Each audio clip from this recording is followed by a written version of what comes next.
Il-limitu tal-veloċità f'din il-parti ta' triq il-kosta huwa 70 km fis-siegħa. F'eżerċizzju ta' kontroll ta' vetturi li sar hawnhekk bl-speed gun f'temp ta' sagħtejn, il-pulizija qabdu 6 vetturi jinstaqu b'veloċità eċċessiva. L-aktar veloċità għolja mkejla kienet dik ta' 137 km fis-siegħa li jfisser kważi id-doppju ta' dak permess.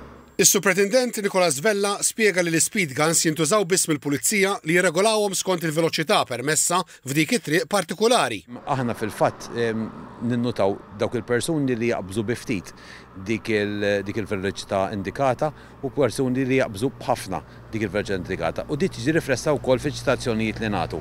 Hemm żewġ ċitazzjonijiet differenti skont l-speed li jkun ġie maqbus. Mistoqsi hux minnu li l-moturi jżgiċċaw l-speed guns għaliex m'għandhomx number plate fuq quddiem, is-Superintendent Vella wieġeb li dan mhuwiex minnu għaliex billi t-tamir tal-pulizija jinżamm fl-idejn huwa faċli li n-number plate jinqabad mal il-mutur jaqbes lill-uffiċjal. Daqskemm huwa ta' periklu is-sewqan b'veloċità eċċessiva huwa l-użu tal-mobile. Min Jannar sa wissu uffiċjali tal-Pulizija ta' Transport Malta u tal-Leża qabdu 9606 persuni użaw il-mobile waqt is-sewqan.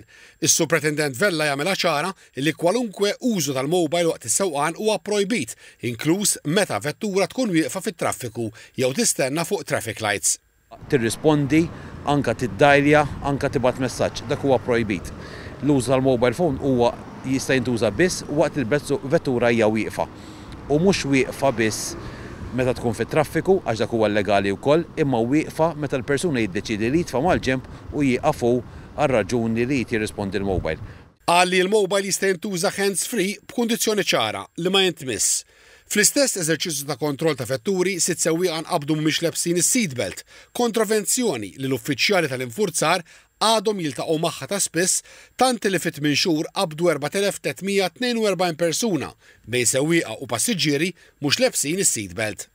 Meta jissuspettaw li sewwieq huwa xurban, kiser xi regolament ta' traffiku jew kien involut f'inċident, il-pulizija tista' tordna li jsir test tan-nifs. Meta tonfoħ dan l-apparat jimmarka kemm hemm ammont ta' alkohol fin-nifs.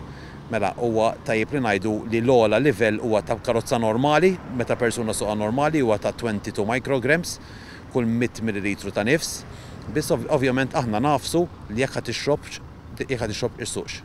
Il-Parlament qed jiddiskuti abbozz ta' liġi biex jissaħħaħ l-infurzar fit-toroq fosthom l-introduzzjoni ta' testijiet ta' droga u pieni aktar ħorox għal min jabbuża jew joqtol persuna.